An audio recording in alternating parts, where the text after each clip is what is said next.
contento porque trae el peso de las canas con él, de la edad y de la experiencia, porque ayer cumplió años. Muchas felicidades, querido Damián. Contento, gracias, muchas gracias. 46 años bien vividos, bien disfrutados. Gracias a Dios ha sido generosa la vida conmigo. Y los que faltan, Damián Cepeda. En los temas importantes me refiero. ¿Cómo ves esta cumbre del G20, la participación de la presidenta de México, la representación de México por su mandataria en esta importante cumbre, reunión de los países más poderosos del mundo? Fíjate que a mí me da gusto la decisión que tomó la presidenta de asistir a la cumbre. Me parece que es un error el que había seguido el gobierno de México de aislarse de alguna manera, particularmente de la comunidad internacional afuera de Estados Unidos y Canadá, ¿no? Que es lo que más o menos hizo el gobierno anterior. Creo que le minimizó importancia y creo que es un acierto. Es correcto que la presidenta haya decidido participar. Creo que va y lleva sus temas. Puedo tener o tengo una opinión de cada uno de los temas que ha estado planteando, pero más allá que eso, el mensaje de darle importancia a tener una buena relación en el ámbito internacional, yo lo comparto. Qué bueno, y estaremos pendientes el primer día hoy, estaremos viendo cómo avanza esta cumbre y otros temas ya más a nivel nacional que nos convocan el día de hoy, Damián. Pues hay uno que es muy delicado, ¿no? Que es una semana crucial para órganos autónomos. Sí. El Pleno de la Cámara de Diputados, pues, aprobará, se prevé, la desaparición de algunos el día de pasado mañana. Fíjate que sí, me parece a mí delicada la reforma. No me voy a ir al punto radical de decir no los deben de tocar y ya sabes, ¿no? Estas defensas así exageradas que luego se hacen. Son perfectibles. No, sin duda algunas son perfectibles. Y de entrada es debatible si todos esos órganos, que son 7 en este caso, necesariamente tienen que ser autónomos. ¿Qué ha pasado en el mundo y en México en particular? Déjame quedarme con México. Se ha venido evolucionando y pensando que hay funciones del Estado, del gobierno, que por ser tan específicas en temas técnicos o por representar un conflicto de interés en temas políticos, es mejor que no dependan directamente del Poder Ejecutivo, del Legislativo, del Judicial. Así es como, por ejemplo, para que quien me esté escuchando pueda como visualizar muy bien, muy sencillo, así es como nació el INE. Primero IFE. O sea, antes lo electoral lo hacía la Secretaría de Gobernación. Imagínate nomás, pues se robaban las elecciones, ¿no? Es el ejemplo de cuando Bartlett se cayó el sistema y demás. Vamos a recordar el 88, ¿va? Exacto. Entonces, por eso se pensó y se impulsó desde la oposición y el gobierno ante la presión accedió a que debía haber un órgano autónomo al Ejecutivo que organizar elecciones. Ese hoy es el INE. Ese no se toca en esta reforma, pero lo uso para ejemplificar cómo en distintos momentos fuimos avanzando a presionar que temas salieran del gobierno. El otro ejemplo muy fácil de entender es la Fiscalía General, que también se pensó que era bueno darle autonomía al Ministerio Público porque es el que acusa penalmente. Claro que no ha funcionado particularmente a nivel estatal, no han dejado de ser dependencias del gobierno en la práctica. En ese mismo orden de lógica fueron saliendo otros órganos. A ver, el COFESE, la Comisión Federal de Competencia Económica, entonces, ¿cómo ves? Dentro de estos está COFESE, Competencia Económica, y FETEL. Déjame englobar todos esos dos. Está INAI también, está INAI, mejorado. Está Coneval, la CRE. Está la CRE, la Comisión Nacional de Hidrocarburos también, y el órgano de mejora continua de la evaluación. Déjame empezar por ese. Ese órgano de evaluación, la verdad es que ya no sirve para nada.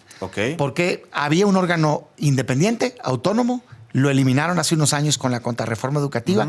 La idea era que la evaluación educativa le hiciera un ente autónomo. Yo creo en ello. Creo que hay que evaluar para mejorar, no para castigar. Y me parece una lástima que lo hayan destruido. Ya ahorita están destruyendo el que sustituyó al que destruyeron. Entonces, pues digamos, eso y nada es lo mismo. O sea, dices la Comisión Nacional para la Mejora Continua de la Educación. ¿No crees que la Secretaría de Educación Pública podría absorber sus funciones en este caso en particular? Estamos hablando de 400 millones de pesos casi de presupuesto. Primero, creo que no se va a ahorrar ese dinero porque no están corriendo a la gente. Simplemente están absorbiendo. No se trata de ahorrar, sino de redirigir, ¿no? Exacto. De hacerlo. Me parece que está probado que la propia Secretaría de Educación no es objetiva en las evaluaciones. De hecho, al día de hoy, incluso el mismo INEGI ha ocultado la información educativa. O sea, si hoy estuviera un ejercicio de educación pública que las evaluaciones fueran objetivas y las publicaran los resultados para una mejora continua, no te digo nada. Ok. Pero no lo están haciendo, por eso me parece delicado. Coneval. La Coneval, es el que Consejo mide- Nacional de Evaluación de la Política de Desarrollo Social, presupuesto 287.8 millones. Otra vez, no se van a ahorrar esa lana porque va a absorberlo el INEGI.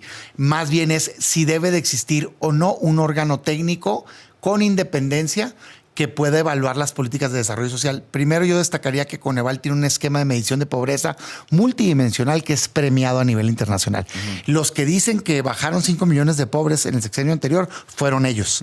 Pero también son los que dicen que pasamos de 20 millones de mexicanos que no tienen acceso a salud a 50. La verdad es una muy buena herramienta la que hacen. ¿No la puede hacer un ente público? Sí la puede hacer el INEGI, Ajá. que es lo que juntan. Yo Así es. es de los que El se me hacen INEGI. debatible. ¿Qué me preocupa? Que el INEGI lo veo ya dominado. Pusieron una exsecretaria de Estado del sexenio anterior y no me gustó, por ejemplo, que ocultaron información educativa. Entonces, depende de si pueden o no tener un manejo técnico autónomo real. Habría que ver. Nos cae la pausa, regresamos con el INAI. Sí, que es la joya. Damián Cepeda, no te vayas, usted tampoco. Volvemos. Cepeda, ex dirigente nacional del PAN. Estamos hablando que es una semana crucial en la Cámara de Diputados. El Pleno el próximo miércoles desaparecerá varios órganos autónomos, entre ellos el INAI. Damián. Sí, fíjate, te decía entonces que esta lógica avanzó así. Temas muy técnicos o de conflicto de interés que se pensaba que era mejor independiente. Y el tema a mí que me parece más dañino de esta reforma, ahí sí no estoy de acuerdo de manera muy puntual en que desaparezca, es el INAI. Es el órgano encargado de la transparencia y del acceso a información y protección de datos personales. Por mí se puede llamar como sea. Sí. Eso no es el tema. Y claro que puede sufrir modificaciones, ser menos comisionados, todo Debe, eso ¿no? yo no me meto. Incluso debe. Pudieras hacerlo más delgado, lo que quieras. Sí. Lo que creo que debe sobrevivir es la función independiente de garantizar acceso a información. ¿Por qué? Porque existe el INAI. Tú, cuando quieres tener acceso a una información pública de cualquier gobierno, ya olvídate, Sí. Morena es un gobierno federal, estatal o municipal, se la pides. Si el gobierno te la niega, te vas con el INAI o a nivel local con los órganos locales que van a desaparecer. Y es un tercero autónomo que decide si tienes derecho o no a tener esa información. Entonces, lo que hoy la reforma hace es que le regrese esa función al propio gobierno. Entonces, imagínate, vas a ir tú con el gobierno, vamos a suponer que vas a la Secretaría de Defensa Nacional o a la Secretaría de Infraestructura y le pides información, como ya pasó, del Tren Maya o de Dos Bocas. Dicen que no, como ya pasó, que la negaron.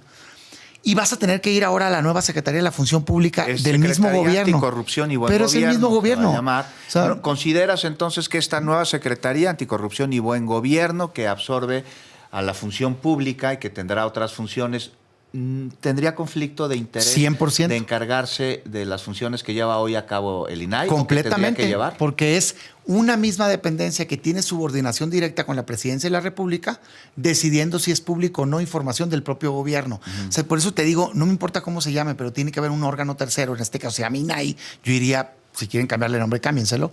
Pero creo que es sano que un tercero sea el que decida. Tienden los gobiernos de cualquier color a ocultar información. Déjame nombrar algunos ejemplos emblemáticos de la historia de México. Y adrede voy a cruzar varios sexenios de distintos colores que conocemos gracias al INAI. Por ejemplo, se conoce el expediente público de Ayotzinapa gracias a una orden del INAI. Se conoce el expediente público de Tlatelolco gracias a una orden del INAI. Se conoce el de Tlatlaya gracias a una orden del INAI. Se conoce el socavón Paso Express, a quien contrataron y demás, el que se cayó allá en Morelos, gracias a una orden del INAI. Se conoce información de la estafa maestra gracias a una orden del INAI, también de la Auditoría Superior de la Federación. Se conoce a Odebrecht, información específica del sexenio anterior, del último del PRI, gracias al INAI. En algún momento lo ocultaron malamente, después la hicieron pública. Pero también información de los padrones de beneficiarios de los programas sociales del gobierno anterior de Morena. Y a todos les ha molestado. Pues claro que les molestan. Es que los gobiernos tratan de ocultar su propia corrupción, tal cual, déjame decirlo, o temas que los metan en conflicto. Yo soy partidario de que los gobiernos deben de ser cajas de cristal. Todo debe ser público. No encuentro un motivo por el cual algo no sea público. Si se paga con nuestro dinero de impuestos, pues, ¿de quién es la lana? Si no es del gobierno. Ahora, si uno va a esta nueva Salvo secretaría- Seguridad Nacional. Sí, eso, por supuesto. Sí, si sí, uno sí. va a esta nueva secretaría a solicitar información y esta nueva secretaría no la otorga, ¿a dónde vamos a acudir? Te No lo pregunto. dice la reforma a ningún ningún lado, es la última instancia. En todo caso, sería debatible si te pudieras ir con un conflicto al Poder Judicial, pero Poder Judicial que va a estar dominado también con la reforma al Poder Judicial. Pero no, la reforma se lo da a esta secretaría, al propio gobierno. Me parece un error. No lo piensen en términos de Morena. Yo les invito a quien esté escuchando que lo piensen en términos de su alcalde, del color que sea, o de su gobernador. Los o de gobiernos, lo que va a suceder en 50 años, ¿no? Exacto. No necesariamente ahora. Es sano que un tercero autónomo independiente sea el que decida si la información es pública o no. Yo, de hecho, creo que tendríamos que avanzar una agenda de transparencia efectiva en donde en nuestro celular pudiéramos tener acceso sencillo a todo. Si mandas lana de tu banco, ¿por qué no vas a saber a quién le contrataron y a cuánto le contrataron? Desde un lápiz hasta la obra más grande del gobierno. Pues ahí transparencia está. total. Sí se podría mejorar el INAI, pero desaparecerlo pues causaría un Me parece a mí equivocado. De interés. Completamente. Damián, gracias. No, hombre, gracias a ti. Coincidimos, mira, primera vez o segunda. Volvemos, nos vamos a una pausa.